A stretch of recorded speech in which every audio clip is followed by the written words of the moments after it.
Bom, na aula assíncrona passada, a gente discutiu um pouco o teorema de Clausius, né? A desigualdade de Clausius, que é uma consequência direta da segunda lei da termodinâmica. Então, a partir da aplicação dessa desigualdade, a gente discutiu lá que é possível introduzir uma nova variável de estado, né? Notem que quando a gente falou na primeira lei da termodinâmica, a gente também introduziu uma nova variável de estado, que era a energia interna. Quando a gente falou na lei zero da termodinâmica, lá também se introduziu uma nova variável de estado, associada aos estados de equilíbrio entre os sistemas, que era a temperatura.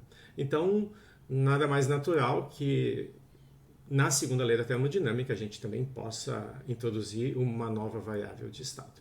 Então, na última aula se falou na entropia, né? Se introduziu essa nova variável de estado, a entropia, que assim como todas as outras que a gente discutiu até agora, energia, pressão, volume, temperatura, né, depende só do estado de equilíbrio no qual o sistema está.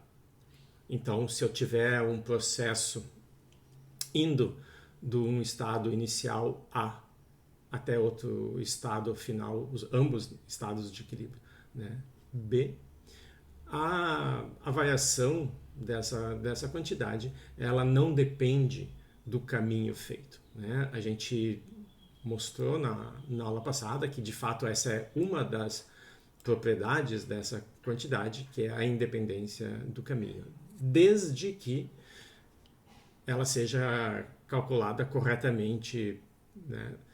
Ou seja, a desigualdade de Clausius, ela valia como igualdade somente no caso quando o processo fosse reversível. Tá?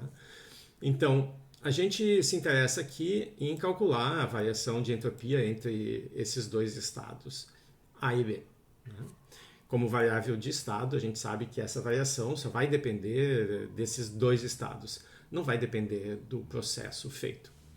Bom, mas o ponto é que eu não posso usar qualquer processo para calcular as quantidades envolvidas aqui na variação, né? A gente vai ver nos exemplos na sequência como a gente calcula a entropia em diversas situações, mas se a gente não tiver uma expressão, né, uma função S das quantidades que descrevem o sistema, por exemplo, para um gás ideal a gente precisa de duas, então se eu tiver, por exemplo, a entropia como função de pressão e temperatura, eu vou lá no ponto A, eu vejo qual é esse estado, né? Coloco aqui nessa função e acho o S no estado A.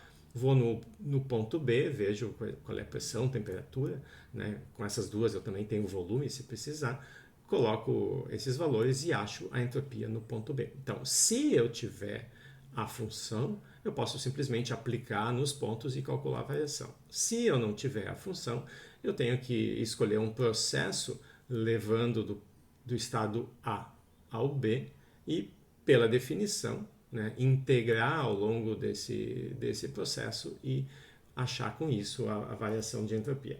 Então, o ponto que foi discutido na aula passada é que nem todos os processos podem ser usados para fazer esse cálculo. E isso é consequência da desigualdade de Clausius.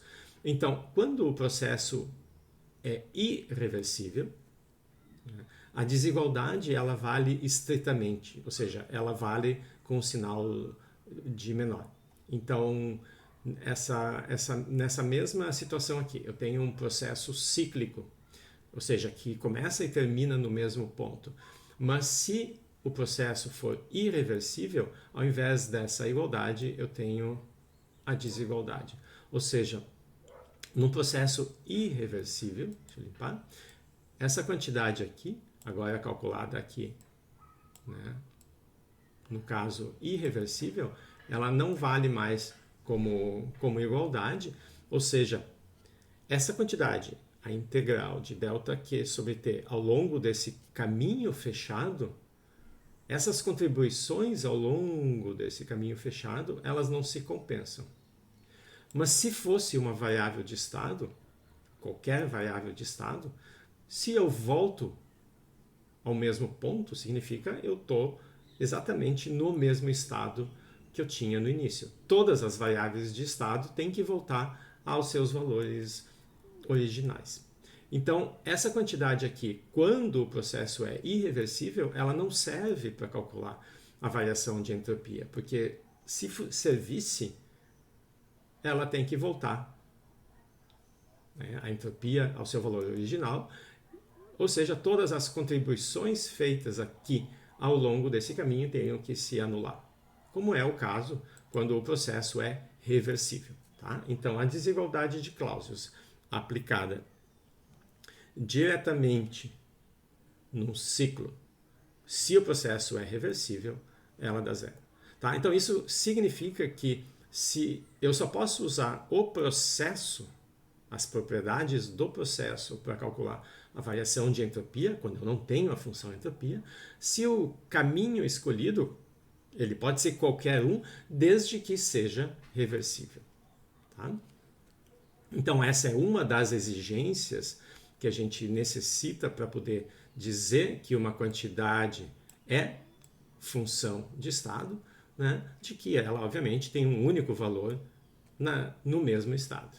Né? Não faz sentido eu realizar um processo fechado, voltar para o mesmo estado e, ao fazer isso, o sistema tem outro valor de uma quantidade. Essa quantidade, então, ela não poderia ser uma função de estado, uma variável de estado.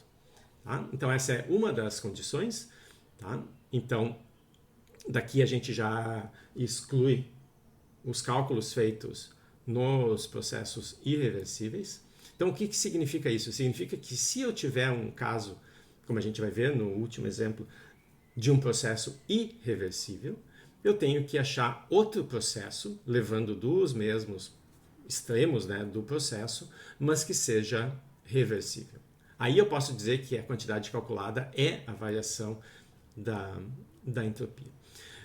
A outra propriedade, então, que a gente exige de uma função de estado, né? Então, agora, se eu tiver aqui o meu estado A inicial, o meu estado B final, se eu digo que o estado A tem uma entropia bem definida, o estado B tem uma entropia bem definida, não importa nada o caminho que eu faço. Então, se eu calculo a entropia via um processo, via a definição aqui, se eu fizer esse caminho, ou esse caminho, a gente pode ver, isso foi feito na aula passada, que esses cálculos são equivalentes, ou seja, independentes do caminho, se os caminhos são reversíveis.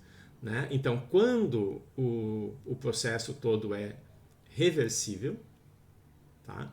De novo, vale aqui a desigualdade de Clausius como uma igualdade.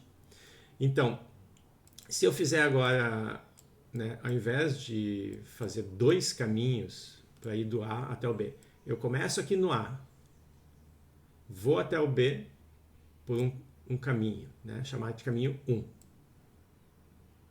E continuo essa caminhada e volto para o ponto A por um caminho que eu vou chamar de 2.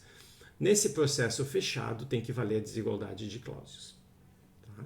Ou seja, as contribuições aqui ao longo desse caminho fechado, de cada pequeno passo dado, onde eu posso avaliar a contribuição do calor trocado naquele pequeno trecho, né, pela temperatura que faz ali, e ir somando isso para achar a entropia, a soma de todas essas contribuições, quando eu volto para o ponto de partida, né, se esses dois processos, 1 e 2, são reversíveis, é zero. Então eu posso abrir essa integral como sendo a contribuição do caminho 1 mais a contribuição do caminho 2, é o que eu tenho aqui. Tá? Então eu vou de A até B pelo caminho 1 e vou somando nesse processo reversível as contribuições do ΔQ, e depois que eu já cheguei agora no ponto B, eu continuo a partir dele e volto para o ponto A, só que agora eu volto pelo caminho 2. Tá? E a soma dessas duas contribuições é zero. Mas como a gente está impondo que esses dois caminhos são reversíveis, eu posso inverter qualquer uma dessas integrais. O valor é o mesmo. A única modificação é no sinal. Tá? Então eu posso inverter a integral de B até A, escrever ela como integral de A até B, basta multiplicar aqui por menos 1. Então se eu substituo essa integral de B até A pela integral de A até B, com sinal negativo, eu posso passar para o outro lado da igualdade.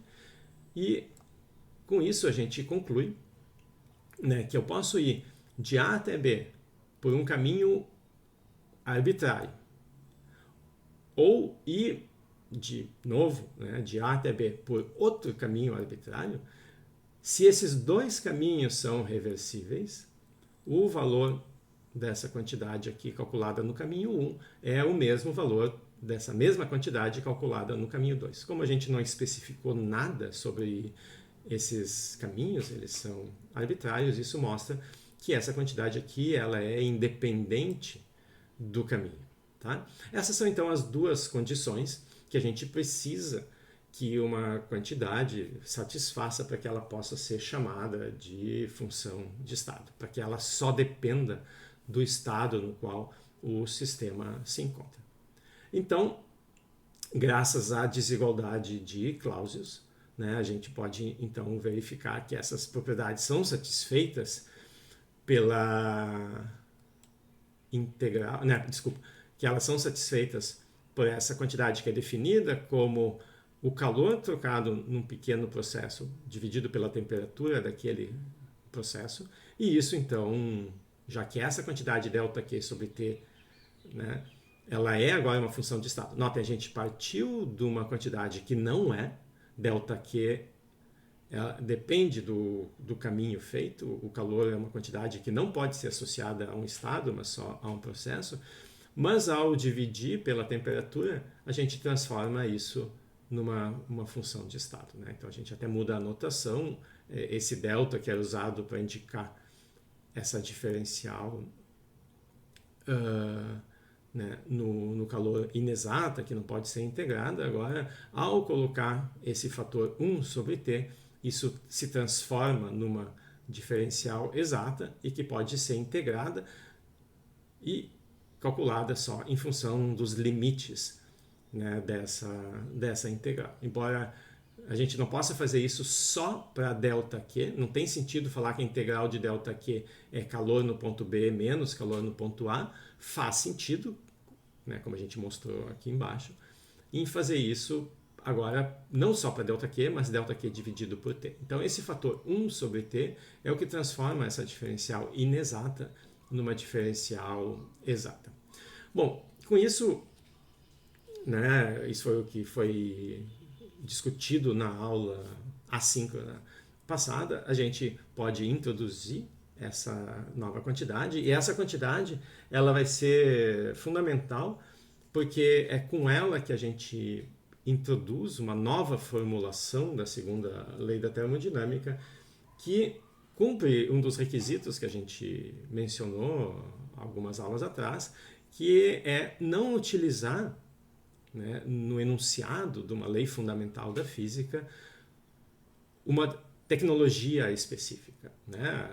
Qualquer tecnologia ela vai estar ligada ao período histórico de onde essa tecnologia é utilizada, mas não faz sentido dizer que uma lei fundamental obedecida pelo universo em diferentes lugares, em diferentes tempos, está associada a uma tecnologia humana de um período específico. Né? Então, a gente deve e consegue mostrar que aqueles enunciados históricos, fenomenológicos da segunda lei da termodinâmica que a gente já discutiu, eles podem ser reenunciados sem fazer referência a essas tecnologias, a essas máquinas térmicas que eram usadas lá, mas tratando simplesmente dessa nova função de estado e do seu comportamento. Então, na próxima aula, a gente vai discutir como fica a segunda lei da termodinâmica, enunciada, então, em termos da entropia.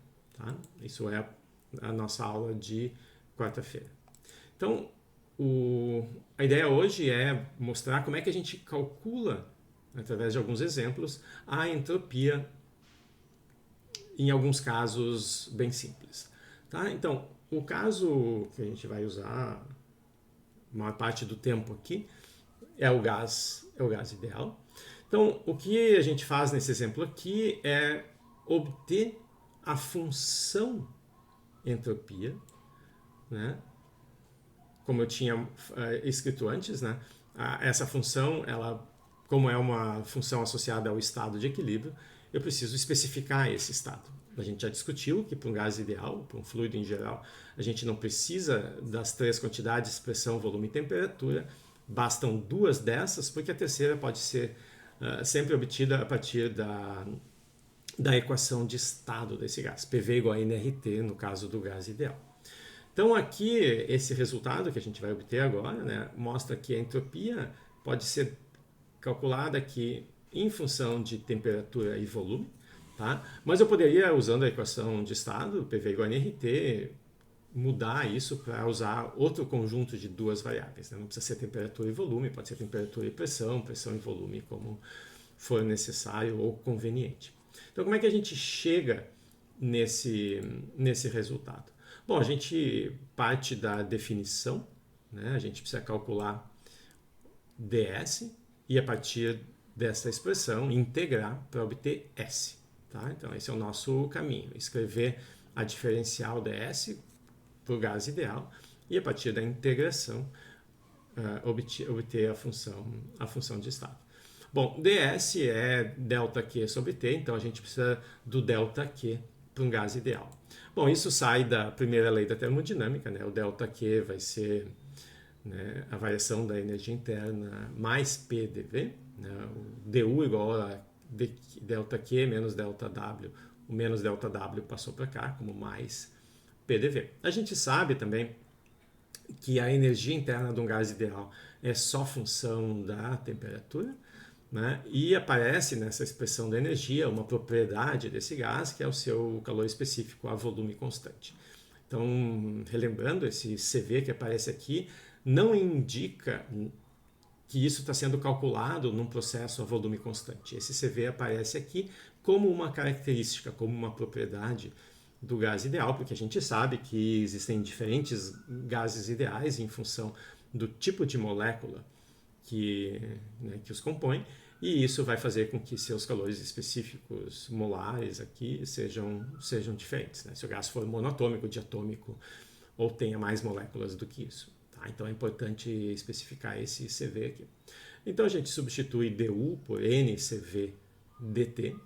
A energia é só função da temperatura, então as variações da energia vão ser funções das variações de temperatura.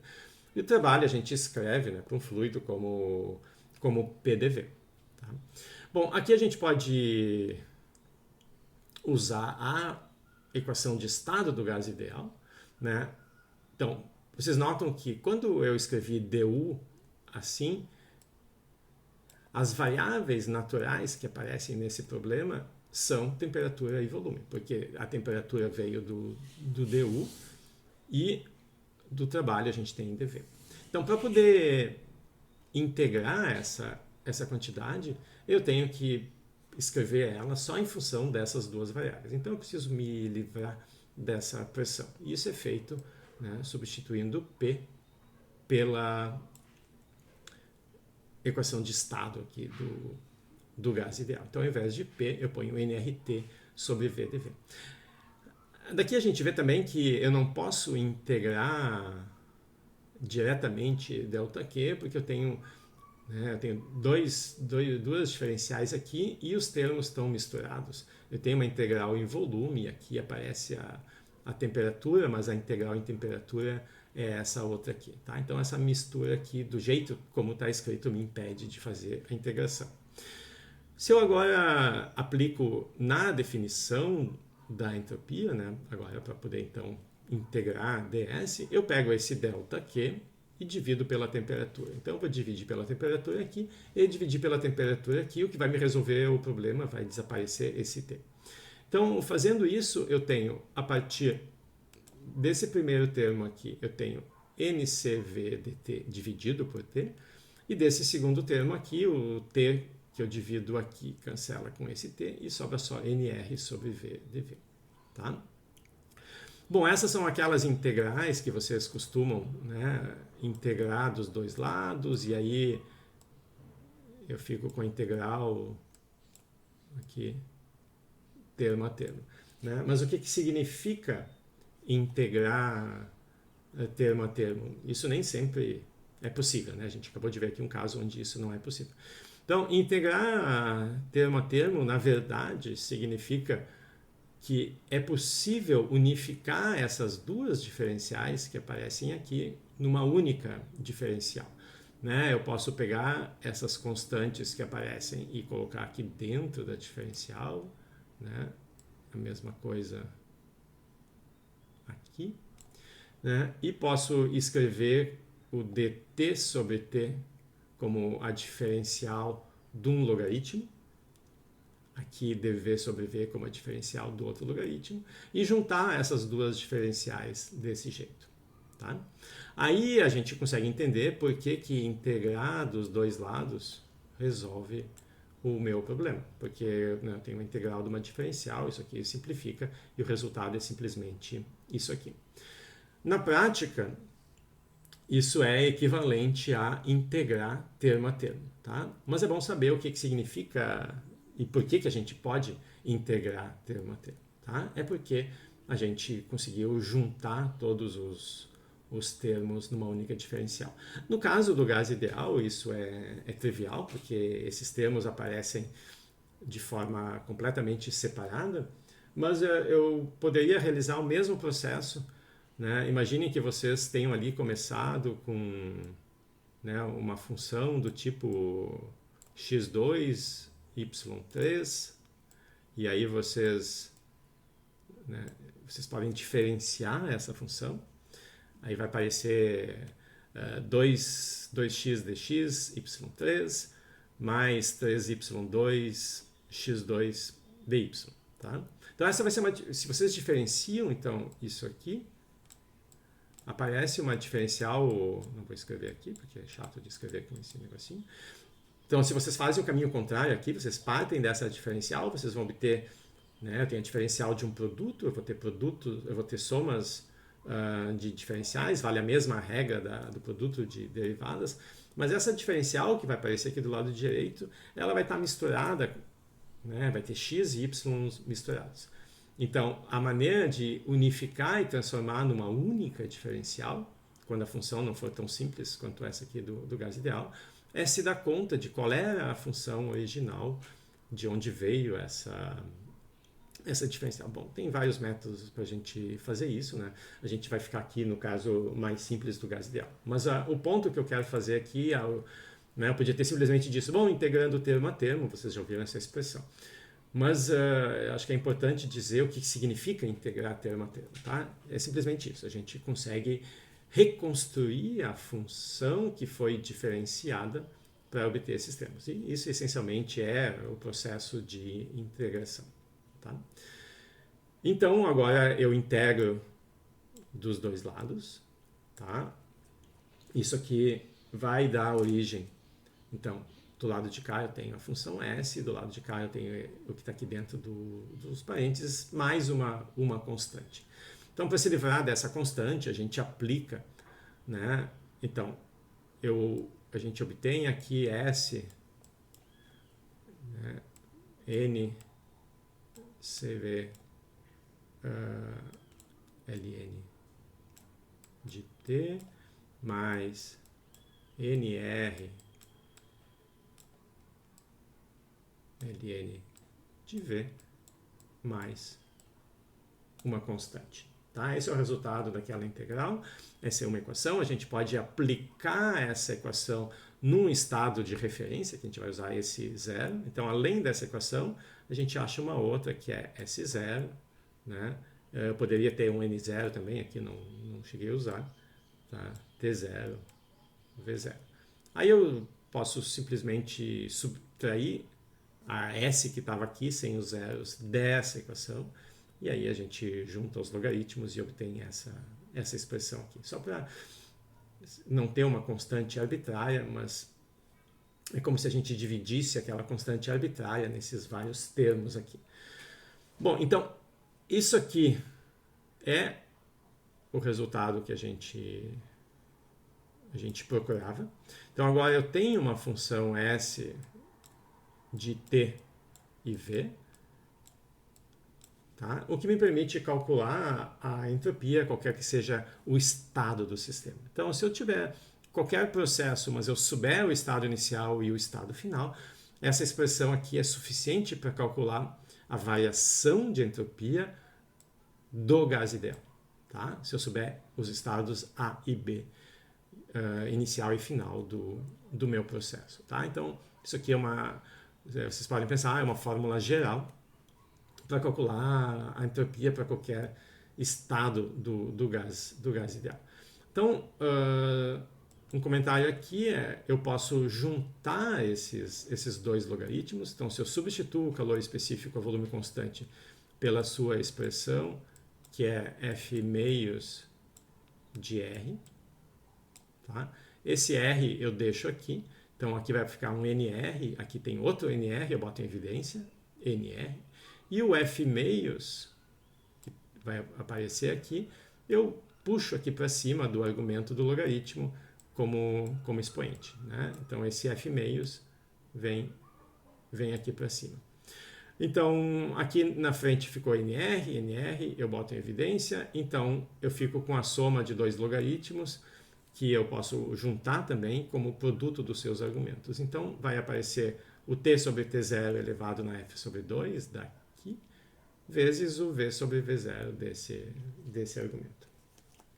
Tá? Então, isso aqui me diz que isso aqui, né, se eu passar o S0 para o lado esquerdo, eu vou ficar com S menos S0, ou seja, delta S. Então, isso aqui é a variação de entropia em qualquer processo que um gás ideal sofre, né? Desde o estado inicial com índice zero até um estado final sem índice aqui em cima. Bom, então como isso aqui, deixa eu escrever de novo, é o delta S, se esse meu argumento for 1, o logaritmo é 0.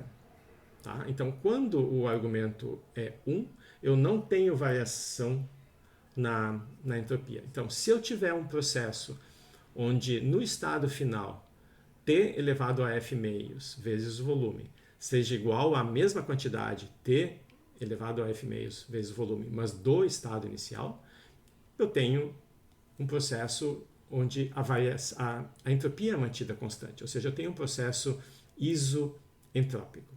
Tá? Então, isso aqui a gente consegue mostrar se eu substituo, né, se eu escrevo o F em termos de gama, né? A gente, quando estudou o calor específico do gás ideal, a gente viu que gama é 1 mais 2 sobre F. Então, a gente pode ver que essa expressão aqui é equivalente à expressão que a gente viu numa das aulas passadas, que é obedecida por um gás ideal quando o processo é adiabático. Tá? Então, a gente viu PV na gama constante, se as variáveis de interesse são pressão e volume, e a gente viu a expressão equivalente para temperatura e volume, que é exatamente TF meios. Né?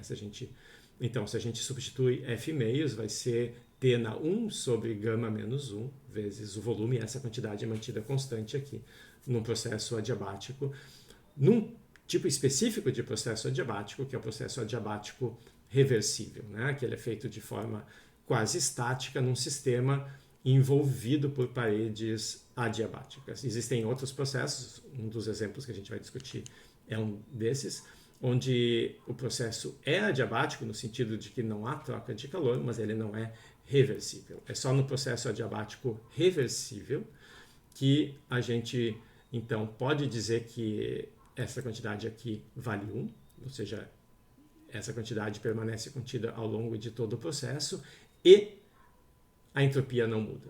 A gente vai discutir na próxima aula, né, e a gente já discutiu no início, no resumo da desigualdade de Clausius, né, que o ΔS ele permanece constante, não, o S permanece constante, o ΔS igual a zero, nesses processos reversíveis. A gente vai voltar a isso na próxima aula. Tá? Então, resumindo esse exemplo aqui, a gente tem a expressão da entropia para qualquer estado do gás ideal, e se a gente agora tiver qualquer processo para um gás ideal, a gente pode usar essa expressão para calcular a variação de entropia, mas existe uma segunda maneira de calcular, né, que é usar o próprio processo. Então aqui, nesse exemplo, a gente tem um processo feito que leva o sistema da temperatura T1 até a temperatura T2, mas de forma a manter constante a pressão desse sistema. Então, como esse aqui é um processo, a gente já discutiu, feito de forma quase estática, reversível, a gente pode usar esse processo específico para o cálculo da variação de entropia. Então, eu parto da definição, ΔQ sobre T. Nesse processo, o ΔQ é NCP dt. Tá? Então, aqui eu substituo o ΔQ pela sua expressão, e eu posso fazer isso porque esse processo aqui é reversível. Tá? Como eu posso usar qualquer processo reversível, eu posso usar inclusive o processo que o sistema está realizando. Tá? Então eu substituo aqui o ΔQ por NCP dt, mas na definição da entropia também eu divido isso aqui por T.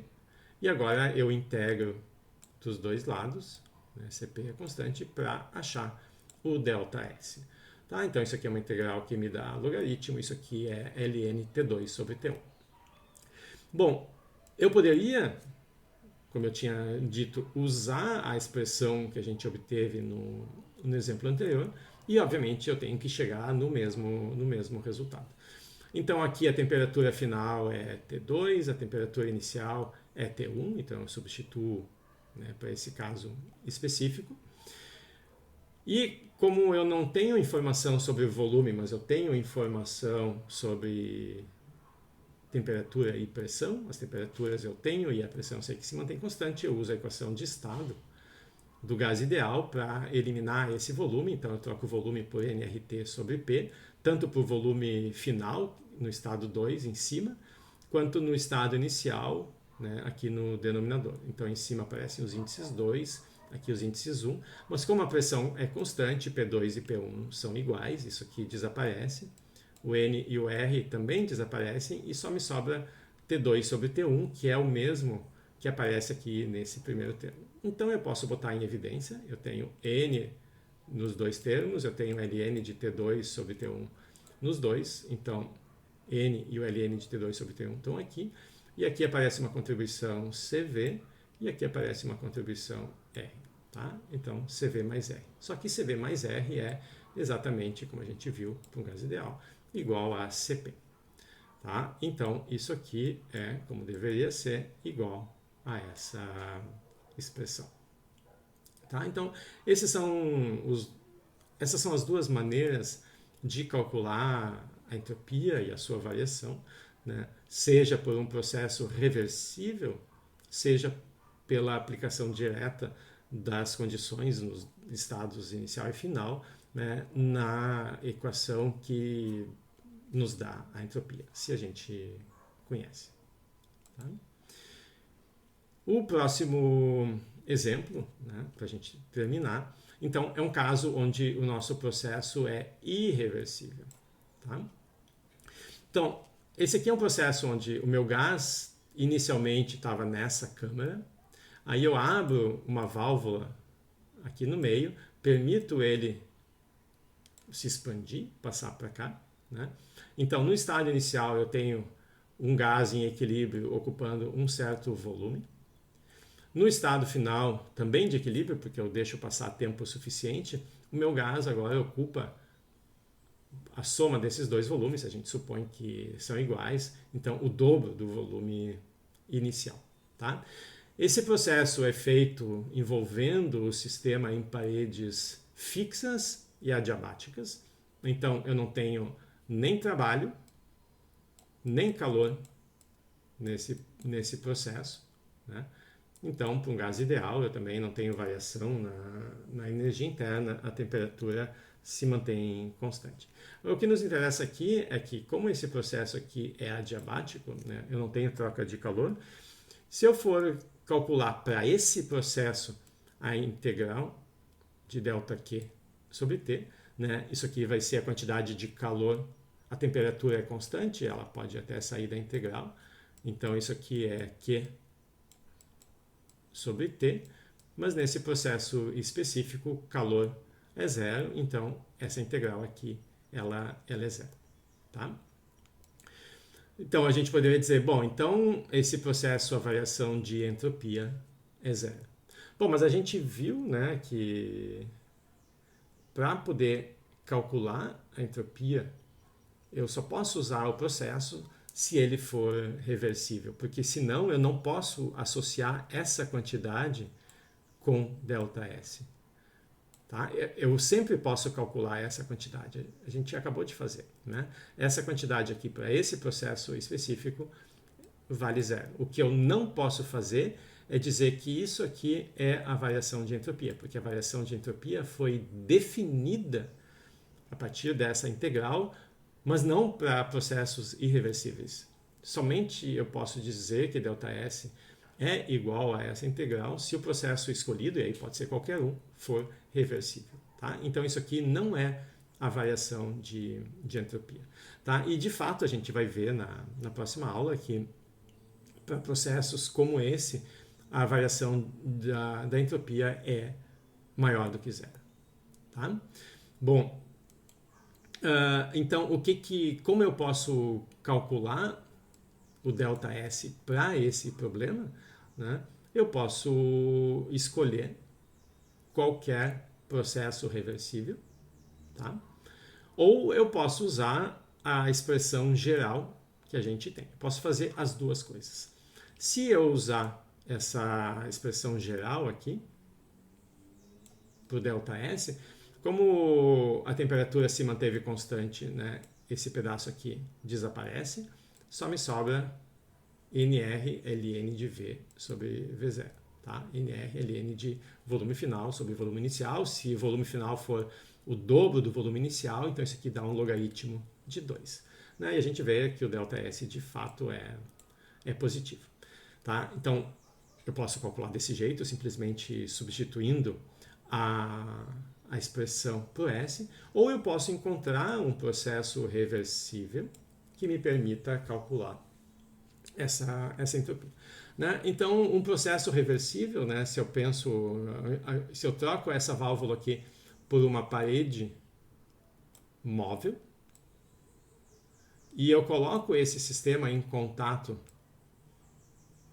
com um reservatório térmico, né, que mantém constante a temperatura desse processo, eu posso fazer uma expansão isotérmica que vai chegar no mesmo estado final, só que agora é um processo reversível. Só que nesse processo reversível eu tenho troca de calor com esse reservatório e tenho trabalho aqui. Mas essas duas quantidades, calor e trabalho, elas são iguais e isso faz com que a temperatura permaneça constante. Então eu posso usar o calor feito nesse processo, de novo essa temperatura é constante, ela sai da integral.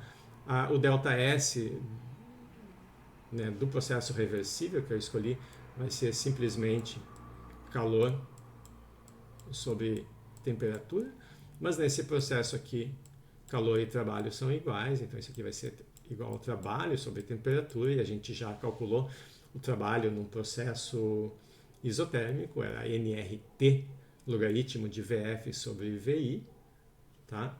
E então quando esse T aqui simplifica o T do coeficiente e só me sobra isso aqui. Tá? Então, qualquer que seja o método que eu escolho para calcular a variação de entropia, substituir diretamente na entropia do gás ideal ou escolher um processo que tenha os mesmos estados inicial e final, eu chego na mesma expressão. Tá? Isso aqui me mostra que o ΔS do sistema é positivo. Tá? Então, agora notem que para poder fazer esse cálculo aqui, eu tive que ampliar o universo do problema. O universo do meu problema antes era só o próprio sistema. Ele não estava em contato com nenhum reservatório e ninguém fazia, ou ele não fazia trabalho em ninguém. Para poder calcular usando um processo reversível, eu tive que ampliar esse universo. Eu tive que incluir o reservatório e tive que incluir um outro agente aqui para onde esse trabalho ia ser entregue. Então, o meu sistema agora, o gás, ele é parte de um universo ampliado. Tá? A segunda lei da termodinâmica, que a gente vai ver na próxima aula, ela se aplica ao universo do problema, não ao sistema. Tá? Mas isso a gente vai discutir na próxima aula. O que a gente pode adiantar aqui é que quando, obviamente, eu não tenho uma vizinhança na formulação original do problema, né, obviamente a variação de entropia dessa vizinhança vai ser zero. Então, o caso original é o caso irreversível. Eu não tenho uma variação na vizinhança. Mas agora, quando eu fiz o processo isotérmico reversível, eu ampliei essa vizinhança. Como esse processo é reversível, a gente precisa que a variação de entropia de todo o sistema seja zero. Como de todo o universo, desculpa, a variação de entropia de todo o universo seja zero. Como o meu sistema ele vai ter uma contribuição positiva para a variação de entropia do universo, eu preciso que o reservatório varie a sua entropia de forma a compensar essa variação. Então aqui de fato o universo vai ter que dar o reservatório, desculpa. Aqui de fato o reservatório vai ter que dar calor, né, para o sistema ter energia e empurrar essa parede sem mudar a sua temperatura. Tá? Então, como o reservatório vai perder calor, ele vai diminuir a sua entropia.